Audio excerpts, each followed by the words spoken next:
Hello, family. This is Magnetic Kundalini with the Witches of Narrator. What I have for you real quick is me and my family, we really wanted to just share this ritual with y'all that we're doing this night. You know, this is the type of energy that we put forth when people pay us to do spell work. Alright, so right now I'm setting up for spell work for a client, and they pay for and they get energy. We're not taking your money and sitting in our house and setting up an altar beside our bed or in our living room. We're coming out here doing things the traditional way, the way that witches are supposed to do it. You know, we out here at the crossroad. Yeah, we out here talking to Mama. Yeah, we out here talking to the goddess.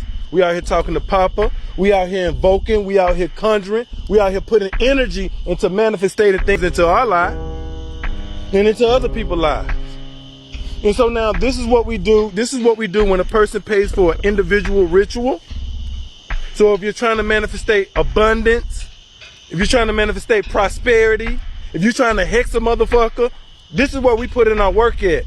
This is where we put in our energy at. We do group rituals too, where individuals can put in $30 or $50 a piece, and we'll include you all in one group ritual, or we're gonna do an individual ritual. This is an individual ritual. They get what they pay for.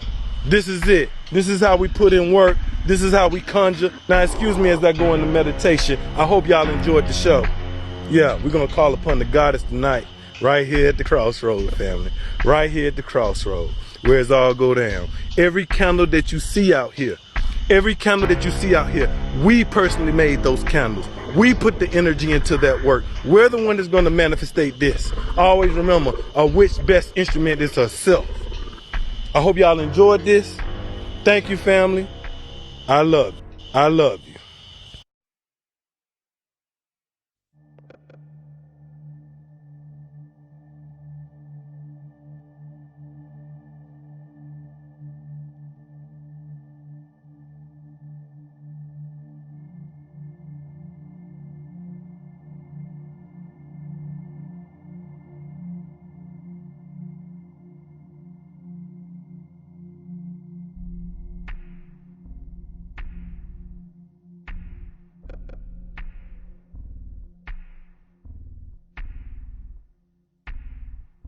Let me catch you up on a witch in Alabama, and these are the accounts of Shannon Ryan. At 2:30 in the morning, a bad thunderstorm, there is a knock on his door. It's a young woman with a small child. She says they're having car trouble, and she asks to use the phone. Shannon Ryan would find out that Leela Cavett was homeless and was stranded. She actually had nowhere to go. She wasn't on good terms with what she called a dysfunctional family. She would end up sharing quarters with Shannon Ryan and another woman and a child. During her stay, Shannon teaches Leela witchcraft. He says she's a natural. She has stolen from him, even his cat. However, she denied this claim. She still has nowhere to go. He allows her back in. He says he manifests her a car. She leaves again with her son, and yet more of his things are stolen. He demands his things back. He says he'll put a hex on her if she doesn't return his property. The hex will consist of her remaining homeless, and people will try to take her son. Months go by. The two still remain in contact. Leela trades that manifested car in for a white Chevy Silverado. Showing Shannon pictures of it, he offers to buy this car. They agree on the $3,000. She also agrees to come to Florida to help him find herbs in the Everglades, while his intern is in the hospital.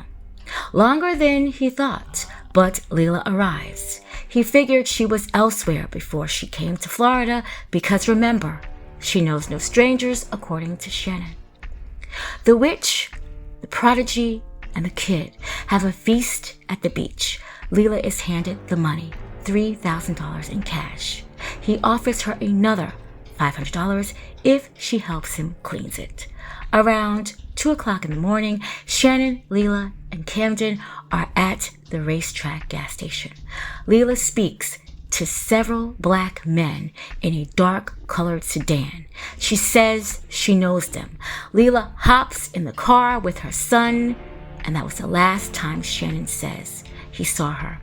His exact words were, quote, "I was the last person to see Leila," end quote. Returning to the truck, he has a trash bag to put over the window that had been recently busted out. A swarm of police confront him. They ask Shannon questions like, quote, "Would Leila ever abandon her son?" end quote. He says no. He finds out that the truck is not stolen. That is his main concern. He willingly shows the police text messages between the two describing how it had taken her so much longer to come to Florida. Shannon made arrangements to speak with the police the following day, but after speaking with Christina, who was still in the hospital, he felt the police were going to pin the disappearance on him, so he fled. Camden is found alone in a t-shirt and dirty diaper. His picture is shared on social media. His family comes forward. Camden will stay in a foster care until Florida, Georgia, and Alabama determine who is going to get this child. Meanwhile, the biological father and a father figure also make inquiries concerning Camden. Shannon is found in North Texas, and he is arrested by the FBI. And now our story continues.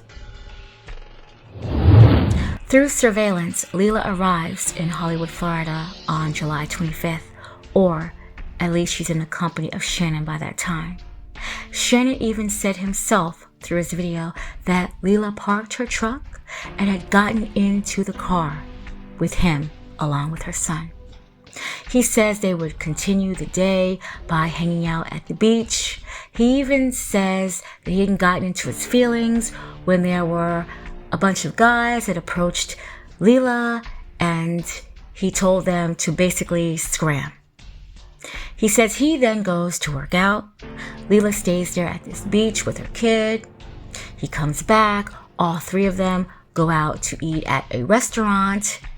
And in the wee hours of the morning, they would end up at that racetrack service station where he says, quote, "I was the last person to see Leila," end quote.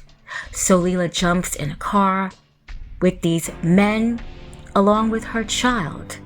And Leila tells Shannon that she will be back and she will sleep in the truck when she comes back. It's already noted that Shannon, if he's not sleeping in his truck, he sleeps out on the beach, or he sometimes gets hotel rooms for himself. Meanwhile, Leila has family in Jasper, Alabama, and Georgia, so it was surprising to them that she was even down there. This was in the beginning of the COVID pandemic, so depending on what state you lived in, the restrictions were really harsh. Some of them were really harsh. You couldn't barely even go anywhere. So a lot of people wasn't just so quick to go into another state to state.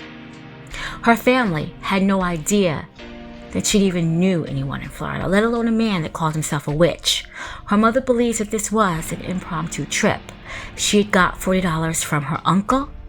She sold things on Facebook Marketplace, so she had gotten up enough money to where she had enough to head down to Florida. So this was a trip that Leila really wanted to make.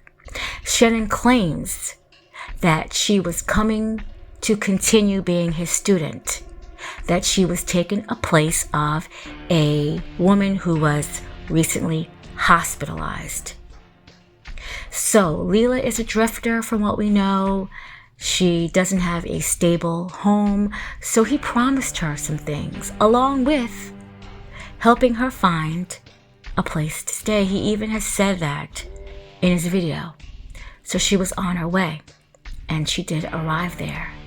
Now on August 9th, That's 2 weeks after Leila had disappeared, Shannon would post that hour-long video where he would discuss how he even knew Leila. He was painting a picture, and we know that when 2 people look at a picture, they rarely see the same things. Actually, by looking at that video and not knowing anything, only basing it off what Shannon is saying, you may believe that Leila had met her fate by someone else. But after finding out the overwhelming plethora of evidence against him, you realize it was him. Shannon spoke about everything in this video, from Leila's parenting to how she conducted herself in these social situations, and the fact that he warns her over and over again, be careful, it's not safe, something might happen to you. He even speaks about her family, and a lot of this information, it came from Leila. And again, this is 2 weeks later, so her family, they're on the news. They're in social media, they're discussing where Leila is. The parents, the mother and the father that had molested Leila, Shannon said this is what Leila had told him. But he also adds in the same breath that Leila is a liar. So you can't believe everything that she says. He also discussed one of Leila's sisters, saying that this sister had made Leila sleep on the porch with her son so Leila could not return back there. He actually mocks that. He says he can understand why Leila's sister had made them sleep on the porch as to now. So the video in itself is something, if you're not familiar with this case, you need to watch. Greetings, family. It's a beautiful day outside, enjoying the day after Lion Gates 9, so I'm born, birth into existence. Today, I want to talk about Leila Cavett, or Cavett, who she is and what my connection is to her. You know, Leila's missing right now. And I just want to say this. Why is it the only connection that you made between me and Leila Cavett is the one that I posted?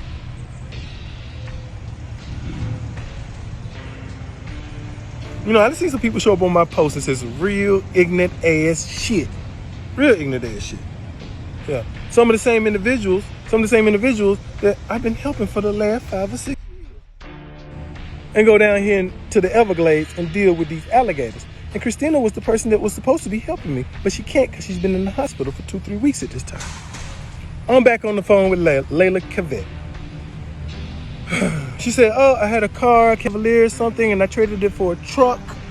I said, you traded your car for a truck? She was like, yeah, it got a couple little problems with it, but yeah. So I'm like, Leila, show me the truck. And she showed me the truck. I'm like, shit, Leila, I need a truck like that. I need a truck just like that because I'm getting ready to go down here to the Everglades and shit. I don't want to go down here in the car. I said, shit, let me buy that truck from you. I'm not selling my truck. I'm like, Leila, come on, sell me the truck. Now, here's the thing, because I don't want to get too far ahead of myself. Leila's supposed to be coming down to Florida at this time. She's supposed to be coming down since Christina in the hospital, and she's going to help me till Christina gets out the hospital. So she's going to be the one holding the cameras and helping me. Y'all's like, why are you getting Leila? Because she's a survivor. I'm going out here into the woods, into the Everglades. You don't take nothing but survivors with you. And so now, she says she wants the job. She says she wants to be an apprentice. She says she wants to finish her learning. She says, I'm going to come to Florida. I said, Leila, sell me that truck. Leila said, give me $3,500. Give me $3,500 for the truck. Now, I said, Leila, what's wrong with the truck? She's like, well, there's something wrong with the gas line and spark plug. I said, Leila, I'm not going to give you $3,500 for a truck that don't run. You're going to have to drive that motherfucker to Florida before I even give you anything. So now, under my understanding, I'm going to say this again. Under my understanding, I thought I was the reason she was coming to Florida. So now, Leila's going to take $3,500 and stay with me We got a truck. We got a car. And now I'm finna get her a place for her and her son. And we finna set up business. Now, you might ask yourself, why did this girl drive all the way to Florida to meet some guy? Yeah, because she knew me and I had taken care of her and her son for a number of months. So I showed that I was able to not support her and her son, but another woman and her son and my motherfucking self. So she knew she was going into good hands. Now, Layla says that she was coming to Florida. And just like I told the police department, when I talked to them in person, it took her 4 days to make an 8-hour trip.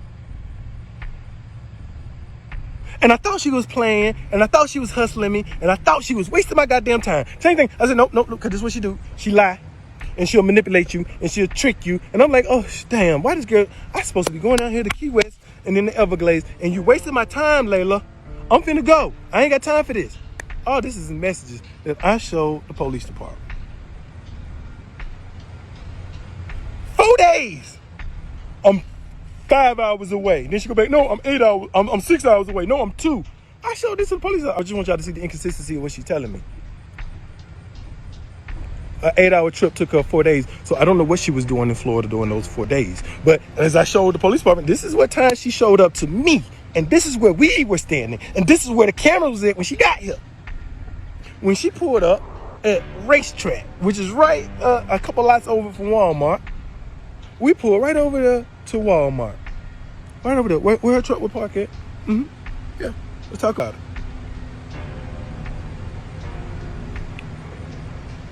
And then she got out her truck. Did I get out too? I think I got out. Did we hug? I don't know. She got in the car with me. Boom, and we pulled off, just like I told the police department. We went to Pollo Tropical in Fort Lauderdale. About her and her son, a feast.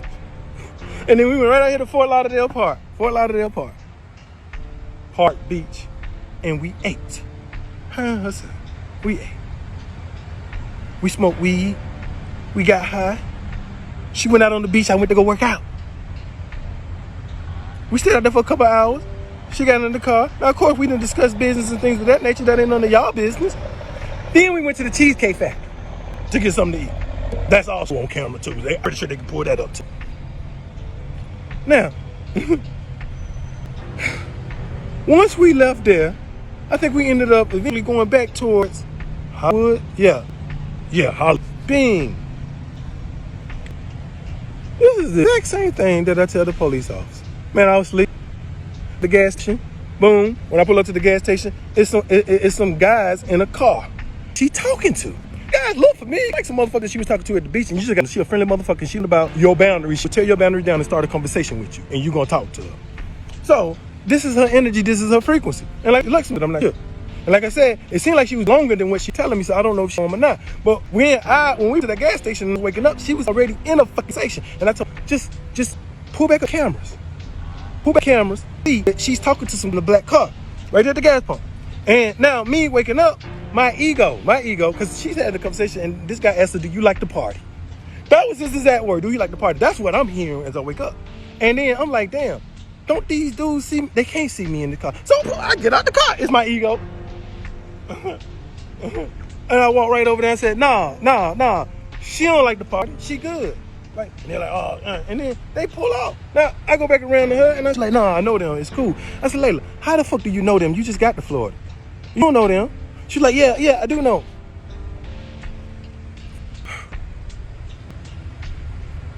Layla got her and her son and got in the car with those guys. I want y'all to hear me. I'm at Racetrack. Walmart is like not even they basically almost right next to each other.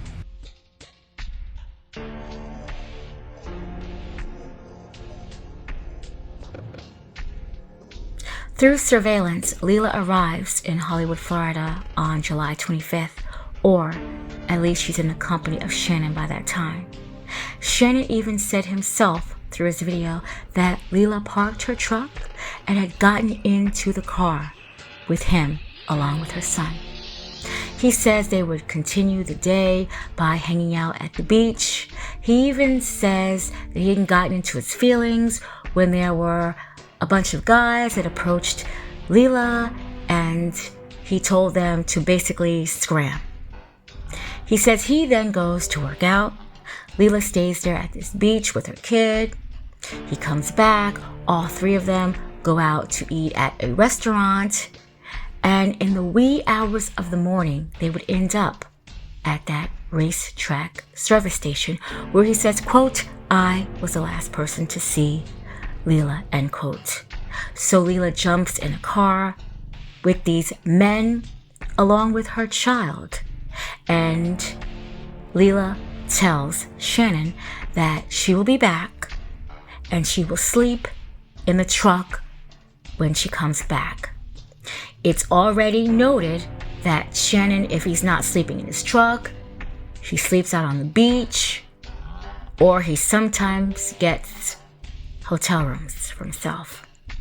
Meanwhile, Leila has family in Jasper, Alabama, and Georgia, so it was surprising to them that she was even down there. This was in the beginning of the COVID pandemic, so depending on what state you lived in, the restrictions were really harsh. Some of them were really harsh. You couldn't barely even go anywhere. So a lot of people wasn't just so quick to go into another state to state. Her family had no idea that she'd even knew anyone in Florida, let alone a man that called himself a witch. Her mother believes that this was an impromptu trip. She had got $40 from her uncle. She sold things on Facebook Marketplace, so she had gotten up enough money to where she had enough to head down to Florida.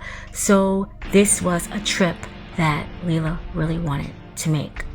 Shannon claims that she was coming to continue being his student, that she was taking a place of a woman who was recently hospitalized. So Leila is a drifter from what we know. She doesn't have a stable home, so he promised her some things, along with helping her find a place to stay. He even has said that in his video. So she was on her way, and she did arrive there. Now on August 9th, that's 2 weeks after Leila had disappeared, Shannon would post that hour-long video where he would discuss how he even knew Leila.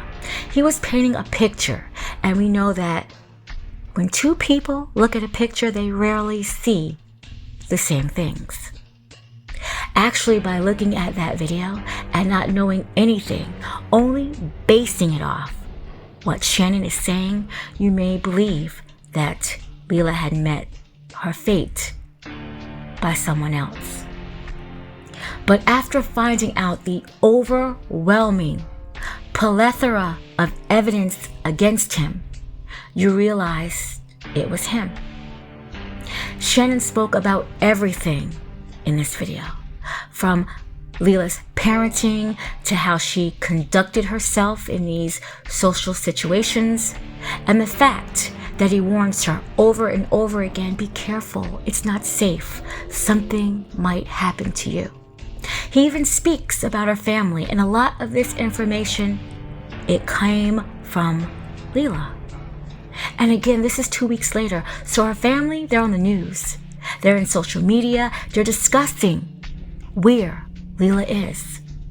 The parents, the mother and the father that had molested Leila, Shannon said this is what Leila had told him. But he also adds in the same breath that Leila is a liar.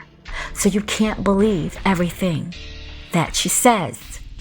He also discussed one of Leila's sisters, saying that this sister had made Leila sleep on the porch with her son so Leila could not return back there. He actually mocks that. He says he can understand why Leila's sister had made them sleep on the porch as to now. So the video in itself is something, if you're not familiar, with this case, you need to watch.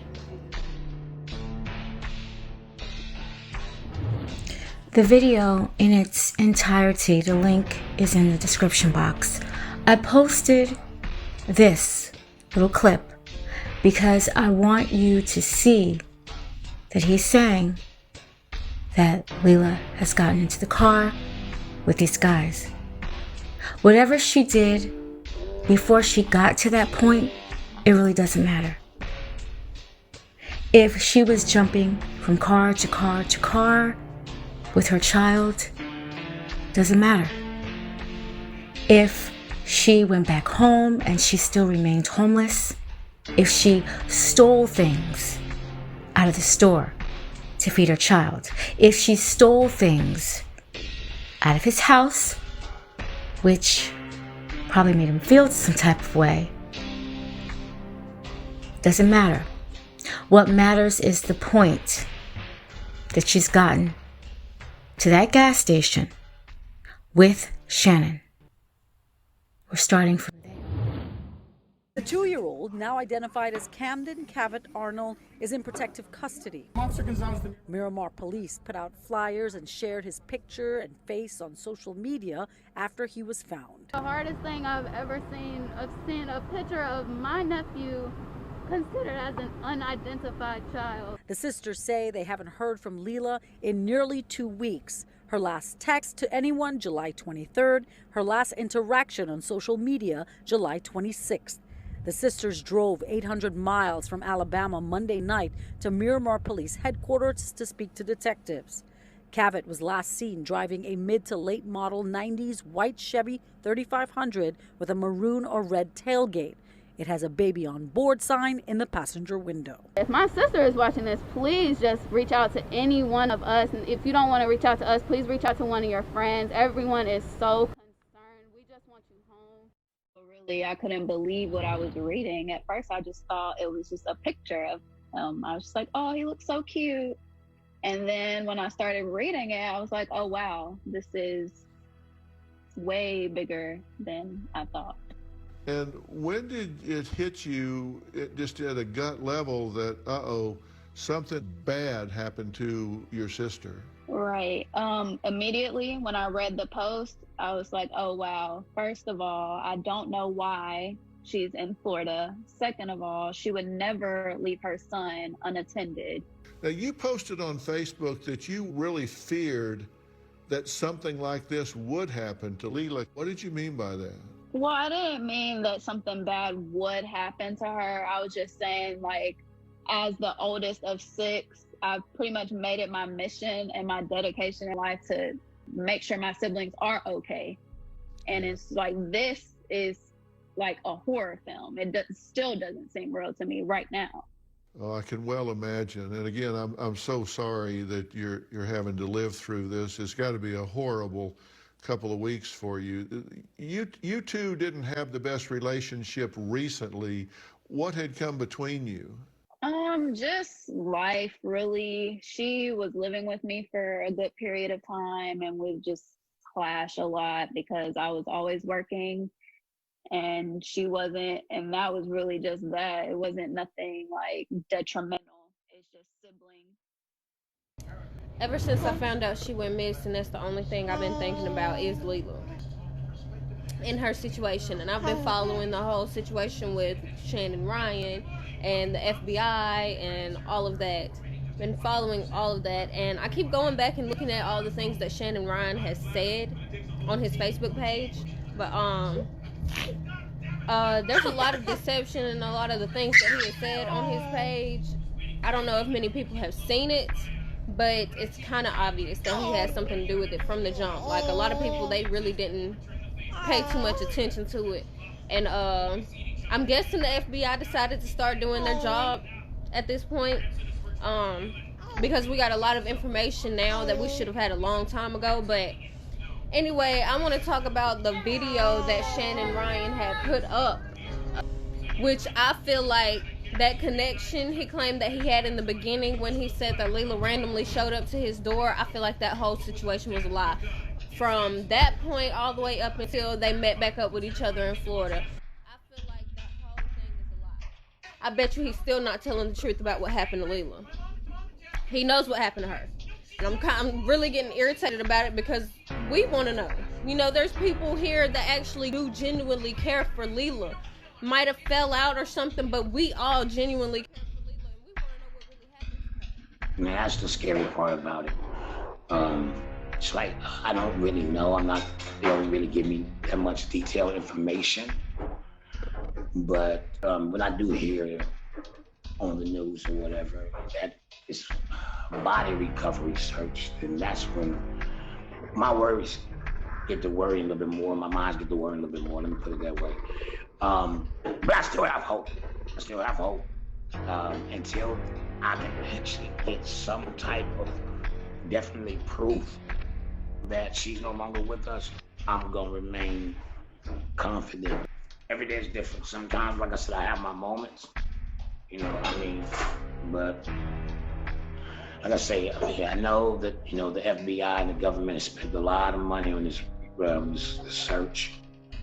I mean, they racking up pretty high dollars for this, so, and I really appreciate them just as well. I mean, they have more manpower and foot power and wheels than I have. So, and I really appreciate them for their efforts. Like I say, every day is different. You know, I have my moments where I just break down, and sometimes I have to be strong just to know that she'll be okay, hopefully. That I would like for him to speak, say something. You know something. You know what you did. Come forward.